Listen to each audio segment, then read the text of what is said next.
وبركاته. بسم الله الرحمن الرحيم. മാനവകുലത്തിന് ദിശാബോധം നൽകുവാനും ഗുണപാഠം ഉൾക്കൊള്ളുവാനും മുൻഗാമികളുടെ ജീവചരിത്രത്തിലെ സുപ്രധാന ഏടുകൾ ഖുർആൻ എടുത്ത് ഉദ്ധരിക്കുന്നുണ്ട്. അതിൽപ്പെട്ട ഒരു ഹൃദയഹാരിയ ചരിത്രം നമുക്ക് കേൾക്കാം. സംഭവം നടക്കുന്നത് അങ്ങ് മൂസാ നബി അലൈഹിസ്സലാമിന്റെ കാലഘട്ടത്തിൽ. അന്ന് അവിടെ ഒരു ദുരൂഹ സാഹചര്യത്തിൽ ഒരു മരണം നടന്നു. കൊലപാതകമാണെന്ന് മനസ്സിലാക്കിയ ജനങ്ങൾ ഗാതന് കഴിയാതെ പരസ്പരം കുറ്റം ആരോപിക്കാൻ തുടങ്ങി. വിഷയം രൂക്ഷമായപ്പോൾ അവർ മൂസാ നബിയുടെ അടുക്കൽ ചെന്നു പറഞ്ഞു, നിങ്ങൾ ഒരു നബിയല്ലേ, ഞങ്ങളുടെ ഈ വിഷയത്തിൽ ഒരു പരിഹാരം നിർദ്ദേശിക്കണം.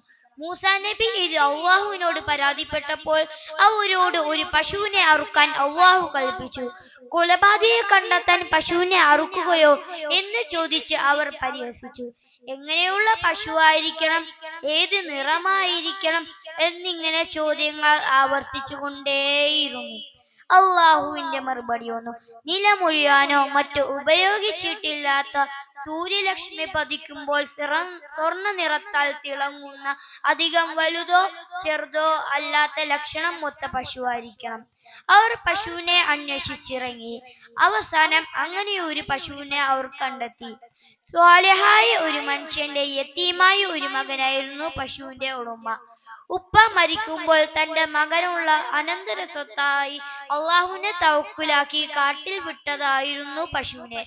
കുട്ടിക്ക് പ്രായപൂർത്തിയായപ്പോൾ ഉമ്മയുടെ കൽപ്പന പ്രകാരം കാട്ടിൽ നിന്നും പശുവിനെ കൊണ്ടുവന്ന് പശുവിനെ വിൽക്കാൻ ചന്തയിൽ പോയി. ഉമ്മ പറഞ്ഞു, വില ഉറപ്പിച്ചാൽ എന്നോട് ചോദിക്കാതെ വിൽക്കരുത്. വഴി മധ്യേ ഒരാൾ പശുവിന്റെ വില പറഞ്ഞു. അപ്പോൾ യുവാവ് പറഞ്ഞു, ഞാൻ ഉമ്മയോട് സമ്മതം വാങ്ങി തിരിച്ചു വരാം. ഉമ്മയോട് സമ്മതം വാങ്ങി തിരിച്ചു വന്നപ്പോൾ അതേ ആൾ അല്പം വില കയറ്റി പറഞ്ഞു. അപ്പോൾ ആ മകൻ പറഞ്ഞു, ഞാൻ ഉമ്മയോട് സമ്മതം വാങ്ങിയിട്ടേ വിൽക്കൂ. വീണ്ടും ആ മകൻ പോയി. ഉമ്മ പറഞ്ഞു, മോനെ, അത് നിന്നെ പരീക്ഷിക്കാൻ വന്ന ആളാണ്.